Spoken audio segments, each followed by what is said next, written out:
All right, guys, welcome back. Today we're going to be going over some more 240 parts. Today we'll be talking specifically about our different hand guards that we have available for them, and showing you how to install the different versions depending on which one you have. So yeah, let's get into it. Alrighty, if you have a handguard on your 240 at all, it probably looks a little something like this. This is the one that comes stock on most airsoft 240s that you buy. They do come with Picatinny rail segments for the sides. You can take them off pretty easily if you wanted to, obviously. So from here, there's just two screws going over the top to secure this in place over the gas tube. You can go ahead and remove those.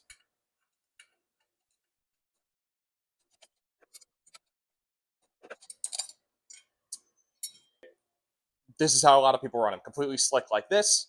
However, we do have a few different options for handguards. So we'll start with the one that's most similar to how it mounts to the stock handguard. So this one's going to mount up on the gas tube also.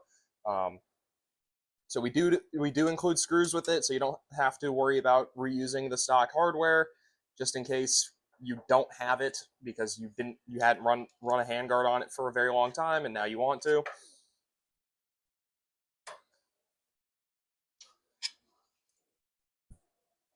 Go ahead, slide that up on there.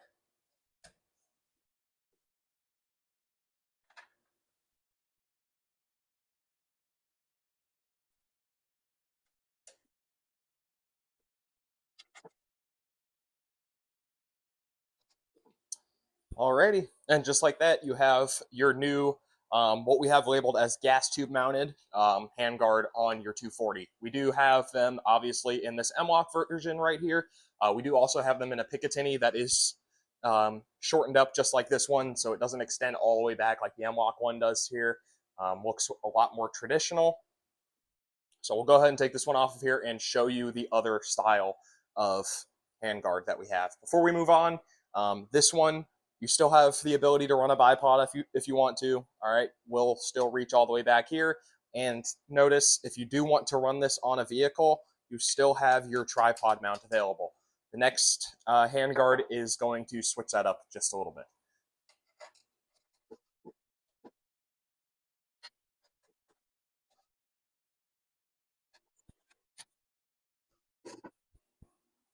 Alrighty, now for the next handguard style. These are what we have labeled on the website as receiver mounted, or we like to also call them the pintle mounts because they take up the tripod mount here. So like I was saying, obviously this style of handguard is going to block your access to this mount, and it is also going to block where the bipod locks into. So if you don't plan on using a bipod and you don't plan on using this to mount it to a vehicle, you are good to go here. So this is going to require a much bigger Allen key to get this undone, but let's go ahead and get this installed here. Again, it's going to be pretty straightforward, just like the last one. That out of there. Go ahead and slot this up like so. It was all the way up. There we go. Insert that. Get started.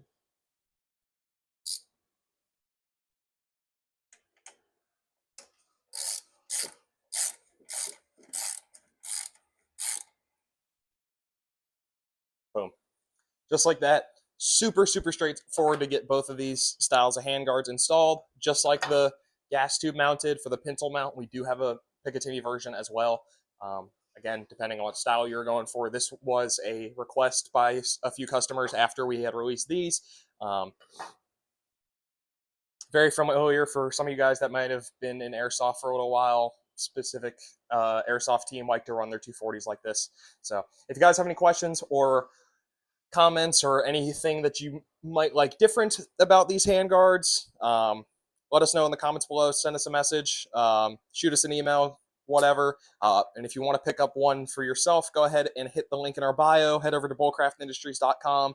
Check out all the other 240 parts that we have, like outer barrels, gas tubes, dust covers, mag adapters so you can run 249 barrels, grip panels to change up the grip, and then obviously a bunch of our different stock adapters like the buffer tube back here. So guys, any questions, like I said, let us know, and I will see you guys next time.